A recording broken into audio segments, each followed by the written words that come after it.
Hello, hello.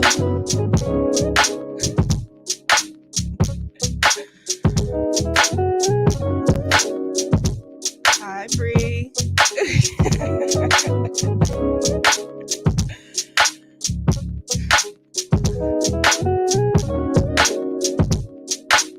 It's August 1st. Welcome to Queen Green's radio show here with Queen Bri. She's still the brain of the garden today. She's holding that title steadily.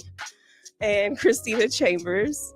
I think today we're going to just be updating folks on the volunteers that we've had come out. We've had some support from our local youth in the community, and then just showing you what we have going on in the garden and also with the bees. I'm going to start us off with the land acknowledgement. We acknowledge that we are on the traditional land of the first people of Seattle, the Coast Salish, past and present, and honor with gratitude the land itself, and the Duwamish, Suquamish, Nisqually, Snoqualmie, and Muckleshoot tribes. We also acknowledge what has happened on this land to impact the lives of the Black community in Seattle due to redlining, the systemic and oppressive mechanism of anti-Black racism enacted by the white leaders, politicians, business people, and others rob Black families of the opportunity to build and pass down generational wealth. To share your own story of home or land loss in the central area of Seattle, please contact us here at Clean Greens on behalf of the Black Dollar Days Task Force, King County Reparations Project, www.blackdollardaystaskforce.org or cleangreensfarmmarket.com. You can email or call us. Thank you. Hey. Hi. I'm all saying hi, and I'm still on mute. Lord, if I don't get that part together, I always gotta am I screaming? I always gotta make sure my internet is still up because my kids are home for the school and sometimes it gets knocked out of the plug. So like literally, or it's just literally, like we had to move it so it could stop getting knocked out. Anyways, welcome to Clean Greens Living, broadcasted live here on Rainier Avenue Radio. Thank you guys for taking your time to listen to me and Christina update and chat everything Clean Green and everything community. If you are looking for a CSA, we still have CSA shares available. We have large, small, and singles. We also have a free food giveaway. So if you are a family that cannot afford to purchase our CSA, we are more than willing to sign you up and you could be a part of our family giveaway shares. Our produce is beautiful. It's good. I've heard nothing but, and this isn't just me. This is what I've been hearing. Good feedback about how good our produce is. If you are a CSA and you are listening in and you are making beautiful recipes with our produce, please send them in. Share. We want to hear from you. There's this salad, and I can't think of the name of it right now, that one of our CSAs told us about, and I'll share with you later on, Christina. I want to try it. It sounded so good, and they were so excited about it. So I really want to try it. One of the most exciting things about doing what we do is swapping recipes and showing people the endless possibilities of produce. I was sharing with someone the other day about kohlrabi. So we have kohlrabi. Mine's is currently in the freezer. I'm gonna make it. It's just so hot in the summer to be cooking in our household heat, but so I was just sharing with someone how they can make different recipes for kohlrabi. And kohlrabi is this vegetable that is from the cabbage family. You said what? You said what? Brassica, like turnip. It's like a turnip. Yeah. Okay. Yeah, and you can I was like, brassica, look, still learning stuff. You could cut it up and you could put it in your cabbages. You can cut it up, you could put it in your salad. If you're trying to eliminate starches out of your diet, you can replace it as a potato filler. So you can make it into French fries. You can make it into potatoes. Look at those; they're just so beautiful. I was going to ask, have you tried the purple yet? Because I haven't yet. I haven't tried the purple yet. No. Okay. You can make it into French fries. You can make it into potatoes. It's a good finish. You can put it in your coleslaw. That purple one, make a good finish on your coleslaw. So um, there's just endless possibilities with these vegetables. I mean, even with our greens, there's different ways to make greens. Like I know I've had people, people are against the way, the traditional way we make greens. They call it the slave way, where you cut it up and broil it and you eat it like that. I personally love the slave way, and I don't want to ever like, you Wait, know. I've never heard that term. Oh, What I've does heard that it. mean? Like the really cooked down one? Yeah, I've heard that so many times over the past couple of years. It's like people, you know, slavery was bad, and we got to talk about slavery was bad, but our ancestors did what they had to do to survive. And some of the foods that they cooked are still things that we can enjoy and pay homage to them. We don't got to dismiss it all because it was the slave way. So people say the slave way is cooking it down because we're cooking out all the nutrients that is in the greens. So instead, when you're eating the greens, you're no longer eating the nutrients, but it's in the soup. So listen, soak up that soup as you eating them greens because there's nutrients in there. I Yeah, personally don't think there's anything wrong with that. it's the pot liquor. Yeah, people say that. Like, I can't believe you haven't heard this as much as you've been out on the farm and in the streets. I I'm from the South and I haven't heard of anybody. Maybe that's why. I've never maybe heard of greens referred to it. I've heard someone close to me refers to food like that, like our cultural foods, all of them as slave food. And I think that's pretty offensive. But yeah, maybe it's because I close to think that. I have heard. and I think that we can acknowledge that slavery was bad, and I think that we can acknowledge that there were some foods that our ancestors had to cook because it was scraps and left over. But also, we could pay homage to the fact that they were inventive and they made some really good dishes out of the scraps that they had to figure out. Right. I think that They there's a probably ate a lot of vegetables. I yeah, believe because they didn't get, like, the good cuts of meat. They got what you said, the scraps, so they used the meat for seasoning, but I think they were eating a whole lot more vegetables and beans and rice and, yeah, just simple things, and that's the way that we should be cooking, like, for our families throughout the week yeah, because we are so busy, we're working, and we do have to feed. I know you got a household full as well as me, and that's the way that they used to cook. Like, nobody has time to cook a five-star meal every day. You know what right, I mean? We have to cook for our families, plan, prepare, and use what we have. yeah. So it's just And, about like reaching back and yeah, paying homage and learning, respecting, and learning. I think constantly it's learning. important for us to learn. People, we get so caught up in people feeding us information that we don't take time to go and research it and learn it ourselves. Like, it's hard for us at Clean Greens Because to it get comes so quick, like, it's in our yeah, hand. yeah, It's constantly coming at us. constantly. And I think it's so hard for us at Clean Greens to get people of color to come out on the farm to help volunteer and get in the and farm and weed. I've been told multiple times this that our ancestors will be rolling over in the graves. Good for you. But here's the thing: this is our roots.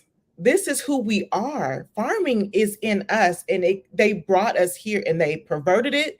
They brought us here, and they made slaves out of us to do Right, it. yeah. But this is something that's in our DNA to farm. It helps you take care, like Christina said, your family. You're feeding your family food fresh off the grounds that that you cultivated, that you grew, and that you cleaning it and preparing it yourself, as opposed to going to the store and getting harmful foods that are taking over your family's body and causing sickness, overweight, high blood pressure, diabetes. It is so important for us to get back to our roots. And look, I'm just gonna throw this out here, and I promise you, I ain't gonna preach at you either. But even the Bible, people talk about the Bible as a slave man's um, way of keeping us down. No, when the slaves couldn't read, the white man told them whatever he wanted to. And now that the slaves can read, if you go read that Bible, you are going to find ways to get us out of this turmoil that we're going through in this world. You're going to find things that uplifts you and helps you to believe in yourself, helps you go to God, teaches you how to invest in yourself and your community, teaches you how to take care of your community and each other. So it's really important that we understand and that we read and get to know what it was for the slaves back in those days, and the food, like understand the foods that they cook. Understand, like Christina said, they most likely were eating vegetables. They most likely were eating vegetables. And then reading for yourselves. I'm right now reading this book called The Ruthless Elimination of Hurry, Mhm. and it is so important. What I'm learning is that we have to slow down. We have to slow down. We have to read up on things for ourselves. It is important that we come together as a community to take care of our families, ourselves, and our community. Social media is feeding us whatever they want to feed us.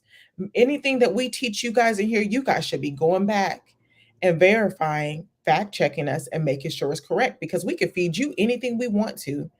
And And if you're call not, in with your comments and questions. That's what yeah, I invited people today on yeah, I Facebook. saw that. Call in and comment. I forgot to. The recipes is a good idea. Yeah, call in with your recipes definitely, or Well, send look, pics. you can share it again and invite them for next week, because we are here every Tuesday live, 12:30 p.m. to 1, hosting right here on Rainier Avenue Radio. So if you're just tuning in, you're tuning in to Clean Greens Living, broadcast live on Rainier Avenue Radio. I am your host, Queen Bree, and our other host, Christina Chambers. I always like, what it was it? We're co-hosts. So I'm a co-host, she's a co-host. I don't know how that goes, but hey, we're here co-hosting. Um, but yeah, so yes, please, you guys, educate yourself on farming, educate yourself on foods, educate yourself on the nutritional values of what you're eating. It's one of the things I struggle with. So this is not me preaching at everybody. It's something that I struggle with, but I am doing better. I can honestly say I'm doing better just based off of what my son said yesterday. I hired, Oh, yeah. First of all, I hired Coriel as my what do you call trainer, my personal trainer. oh, this weekend? Yeah, Okay. because he like this kid is crazy. I gotta show pictures next week. He has been working out since he was about 2 or 3. One, he's always watching his weight. This has nothing to do with anything we've done in this household. Like the other day, he's like, I need to work out because my belly is getting a little big. Um, he's relentless. He won't give up. If I say I'm gonna do something, he holds me accountable. So I was like, this is my new trainer. Okay. But we were talking about eating healthy, and he was like, Mom, you eat more healthier than me because at least you eat salads. I don't eat salads. So He's then so that's like, honest and huh? encouraging. He's so honest and encouraging. Yes, he is. And that's another thing that we always get sidetracked in our topics. Healthy eating starts at home. Healthy eating starts as a child and what we're feeding our kids. And I'm becoming more conscious of that. And I feel so bad because my kids' eating habits are horrible. But that's because I didn't know. And that is what Clean Greens was created for, to teach us how to effectively feed our family nutritional foods that's going to take care of them. Eating food feeds your brain, feeds your body, it keeps you healthy. It gives you energy. When I Mhm, go to the doctor and I complain about being tired, they ask me, how is your sleeping patterns? mhm, What are you eating? I notice when I drink more water, I have more clear thoughts. I feel more energized. I feel good when I eat healthier foods. I feel it in my body. I feel it in my joints. I notice when I eat a cupcake how my body starts to like shut down and my stomach starts to feel weird. So those are things that when you're eating you want to keep track of. And start with a food diary if it's possible. Ruthless elimination of hurry. mhm, We got to take the hurry out of it. We got to take the hurry out of it, but keep a food diary of what you're eating. And before we've transitioned, sorry, Christina, the mhm. ruthless elimination of hurry talks about how we're always such in such a hurry about things that and then we always piling things on our plate Hmm. that we distract ourselves from spending time with ourselves, spending time with God, I was eating. going to ask you how that books, how that book you're reading speaks on self. Like, how does it start? Does it start with self? It starts with self, like the book kind of starts with talking about just like the ways of the world, like how we got here with time. Like it talks about even back in the day, people used to sleep for 11 hours and be productive. Did they You could talk about like the shift from agriculture to the industrial revolution in kind the of, kind of like in a time construct kind of thing. okay. But in I can't remember everything right now. Like when I go back to it, I can remember. You know how you read the book, but it just talks about how we feel. Yeah, it touches on that Mhm. because you're filling yourself up with so much time that you're distracted, and then you get burnt out, and then you become distracted. So it also talks about social media. So I don't know. I can't remember if it really touches on food, but it definitely touches on time and Mhm. what you fill your time with, and what you should be filling your time with. And I read another book where it talks about like we fill ourselves up with so much time. Taking actual breaks, mental breaks, physical breaks will help you to be more productive than you piling like 20 things on your plate to get done in 8 hours. So taking mental breaks. Um, Mhm. yeah. So we could talk more about that Yeah, too. I want Offline. to hear more about this book. Yeah, let's talk a little more offline, and then next week I will I'll take some notes because I took some notes, but I wasn't planning on talking about it in the show. So we'll talk about the notes later because it's a really good book, and it's a mix between faith based and just regular Mm. life living. So it's Oh, not trying to convert people into being believers of God, but it is trying to convert people into being believers of yourself. And then if you do have a relationship with God, it teaches you to have a deeper relationship with God. mhm. Because in religion and in relationships with Christ, you get your energy, you get your rest from there. And one thing that the book did say that really just stuck out with me is like it's like your bodies is waiting for your soul to catch up. Do you ever feel like that? Like you're tired, but you're not tired. But your body is tired because your soul is trying to catch up with all the to-do list and all the things you're trying to do that you can't get real rest. It's Mm. important to charge your soul. It's important to charge your brain like you charge your phones. Mhm. Important to water your brain like you water your plants in your garden. And I feel like I'm learning that. You guys see my little plant. I have my plants. These are real plants, y'all. I'm trying so desperately to be, thank you, to be a plant mom.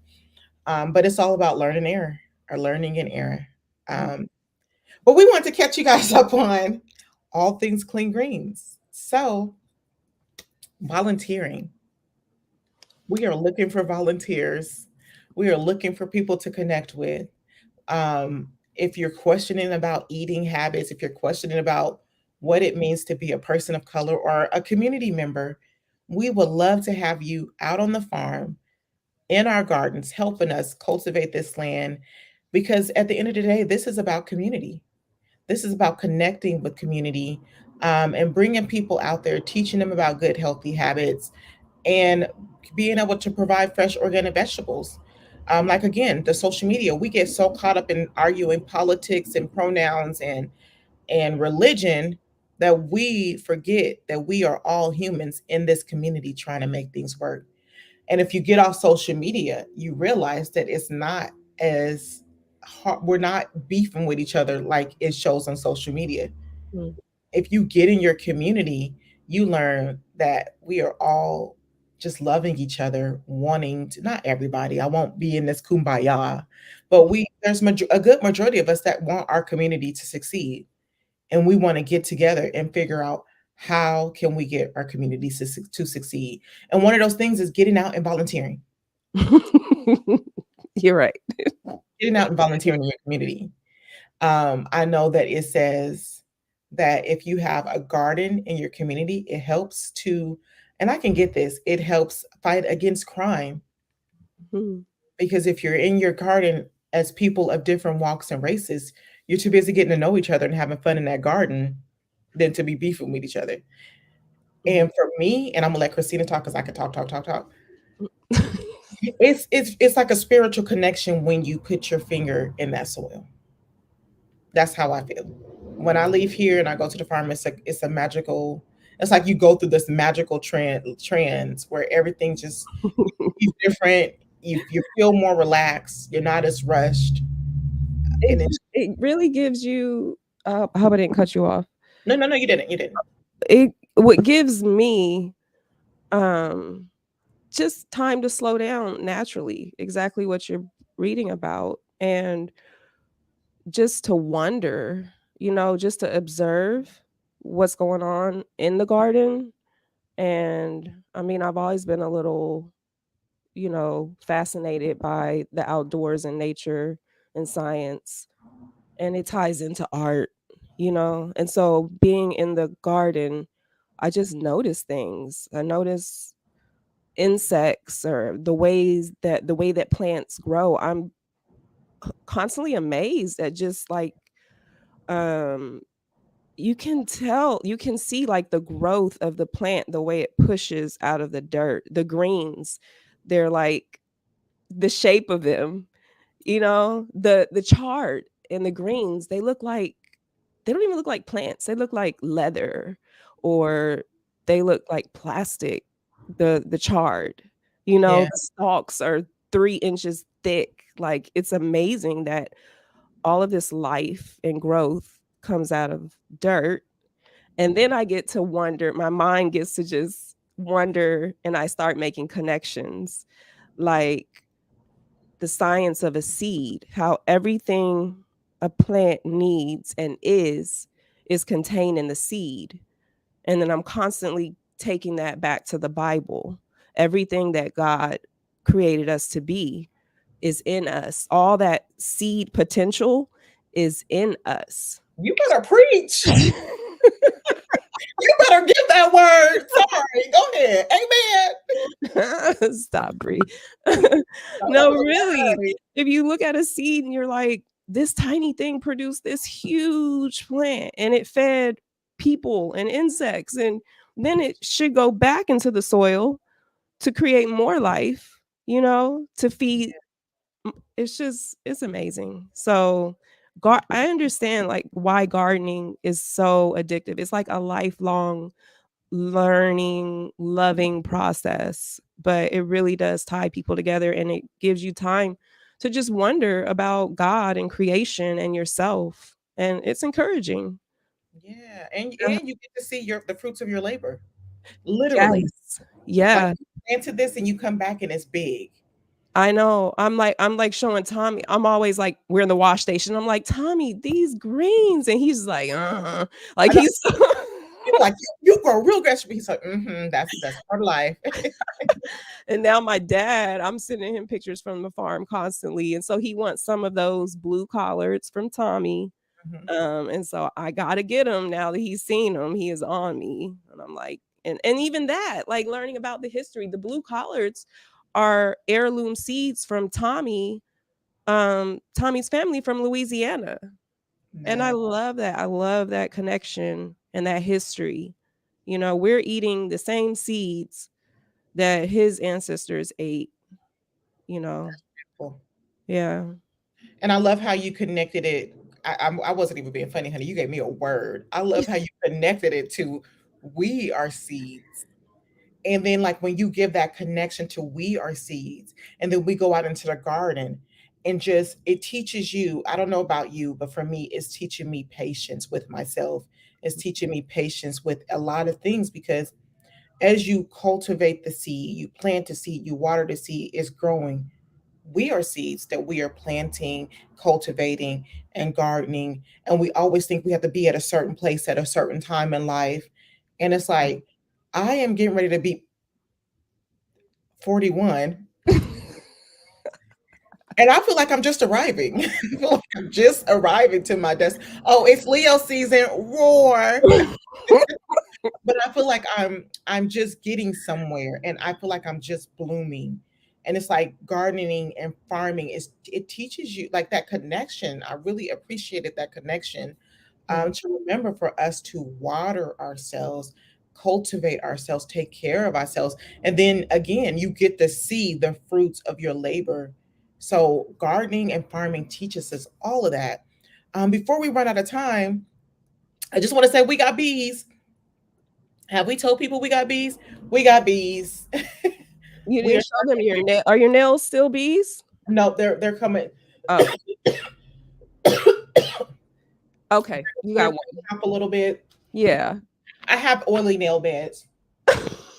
Okay, I didn't know that was a thing. It sounds like a good thing. Yeah, like the stuff won't stay on as much, but I got to be on my finger. I got to be on my finger. And we have bees. We it's going so far so good. I think. Here's pictures of us putting the bees in. That was an experience. It's like you get these bee suits on. Everybody, we look so professional, and everybody doesn't know that really deep down inside, we're like in the bee suit, like, Yeah. oh, it's time. Dang, we always do It's better work because you feel them coming at you sometimes, the angry ones. Yeah, the anger was like, get them. Okay, all right, that's time. We'll talk more about bees next week. We're going to have this bee conversation sooner or later. All right, guys, you guys have a good day.